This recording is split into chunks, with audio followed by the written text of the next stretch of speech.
Welcome to the Kale Hauser Leadership Secrets Podcast. Let's talk about complaining.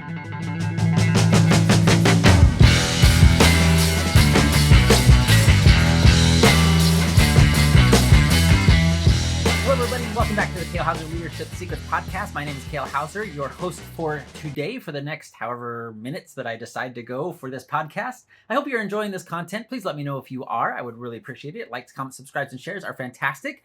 And secondly, I just want to remind you, kalehauserleadership.com/mistakes will get you to our brand new ebook we just dropped about the 10 biggest mistakes that every new leader makes and how to avoid them. So do yourself a favor, head on over to kalehauserleadership.com/mistakes, and you'll get access to that free ebook. It'll be amazing. You won't regret it. And let me know what you think of it when you do get it. Today, I wanted to talk about complaints. Now, we've all been around people. We've all maybe been that person. Certainly at times we go through these phases and these seasons of like, oh, just complaining.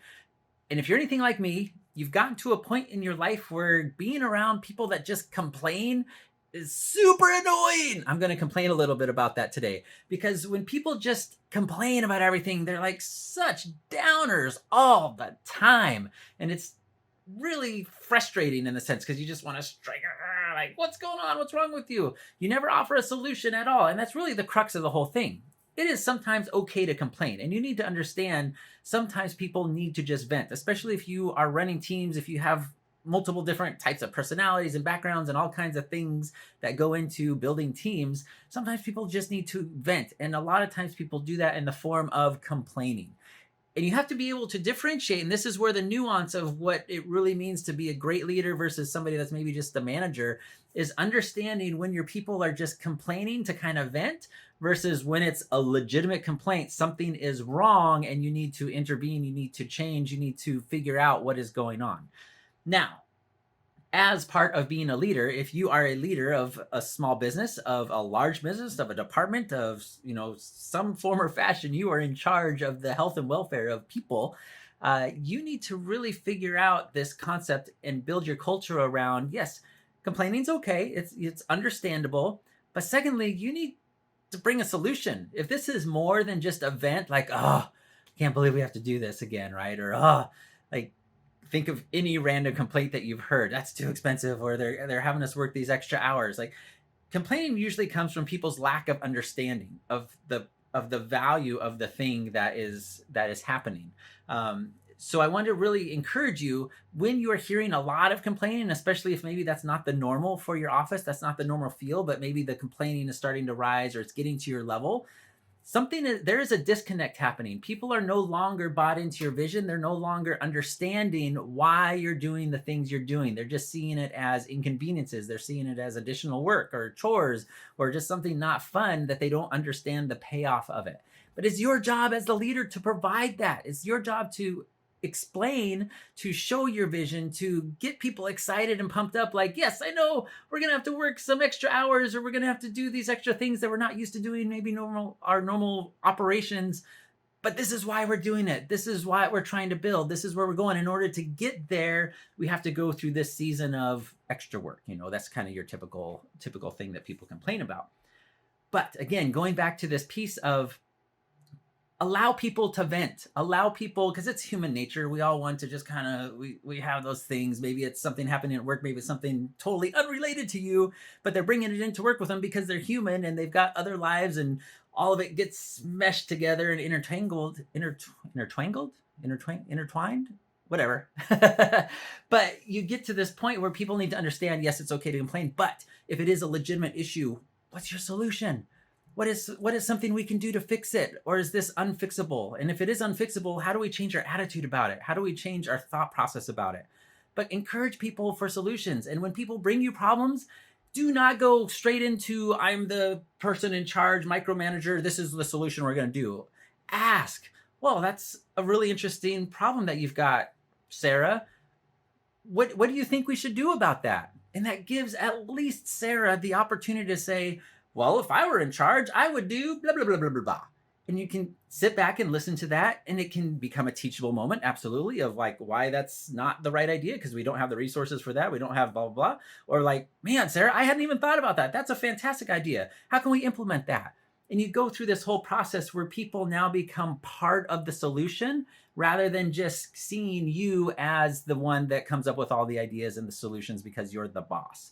Does that make sense? There is a fine nuanced difference of being able to be the leader and helping people through their complaints and helping people create a culture, or helping your company create that culture of solution oriented. Even though there will be setbacks, there will be, hard times, how can you create solutions together rather than just sitting around complaining and never getting anything done? And it just gets worse and people get miserable and ultimately quit, and you're miserable as a leader. You're like, why doesn't anyone want to do anything, blah blah blah, right?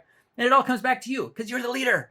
Sorry to tell you, no one ever said it was going to be easy. You're the leader. And part of that is creating the culture in order that people can understand that they're part of the solution.